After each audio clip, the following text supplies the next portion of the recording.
সুই চালান মরণবান। 7 দিনের মধ্যে শত্রু অসুস্থ হয়ে বিছানায় পড়ে যাবে এবং 29 দিনের মধ্যে ওই শত্রু দুনিয়া থেকে চলে যাবে। তবে আমি আপনাদেরকে একটা অনুরোধ করব যে অন্যায়ভাবে কারো ক্ষতি করার জন্য আপনারা এই মন্ত্রটা প্রয়োগ করবেন না। আর একটা বিষয় হলো, এই বান মারা যে তদবিরগুলো আছে এগুলো যদি আপনারা করতে চান অবশ্যই আপনাকে গুরুর অনুমতি নিয়ে করতে হবে। আপনারা যদি আমার কাছ থেকে অনুমতি নিতে চান তাহলে অবশ্যই আপনারা ভিডিওটা প্রথম থেকে শেষ পর্যন্ত দেখবেন এবং একটা লাইক করবেন, কমেন্ট করবেন আর ভিডিওটি শেয়ার করে অন্যকে দেখার সুযোগ করে দিবেন। তাহলেই আমি আপনাদেরকে এই মন্ত্রটা প্রয়োগ করার অনুমতি দিব। তো আপনারা কিভাবে এই মন্ত্রটা প্রয়োগ করবেন?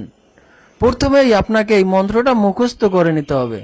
মন্ত্রটা হচ্ছে, শ্যাম কালা কালিয়া তোর সুই মই চালিয়া, অমুকের দেহে বান মারম পর, অমুকের পুত্র অমুক শ্মশানে গিয়ে পর, মরার ঘাটে ভার কর, তোরে মারি সুই জাম কর, মোরে রক্ষা কর, ওরে মহেশ্বর হাং হাং বাং বাং রিং রিং রিং সাহা। মন্ত্রের মধ্যে প্রথমে যে অমুকের স্থান আছে ওইখানে আপনার সেই শত্রুর নামটা উল্লেখ করবেন এবং তারপরে যে অমুকের পুত্র অমুক লেখা আছে ওইখানে ওই শত্রুর বাবার নাম এবং ওই শত্রুর নামটা উল্লেখ করবেন। এরপরে আপনি 7টা সুই নেবেন এবং একটা কাচের গ্লাস নেবেন।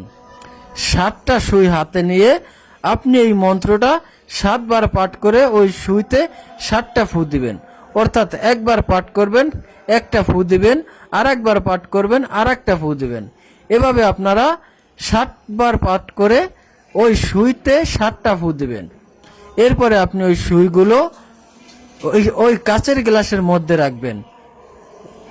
আর কাজটা অবশ্যই আপনাকে শনিবার রাত 12টার পরে করতে হবে। আপনি রাত 12টার পরে এই কাজটা করে যখন সুইগুলো ওই কাচের গ্লাসের মধ্যে রাখবেন এবং ওই কাচের গ্লাস সহ আপনারা যে কোনো একটা 3 রাস্তার মোড়ে চলে যাবেন। গিয়ে ওই সুই সহকারে কাচের গ্লাসটা আপনারা মাটির নিচে পুঁতিয়া ওখান থেকে চলে আসবেন।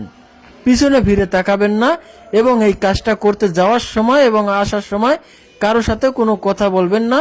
কারো সাথে দেখা হলো, সে কোনো কিছু জিজ্ঞেস করলো, আপনি তার সাথে কোনো প্রকার কোনো কথা বলবেন না।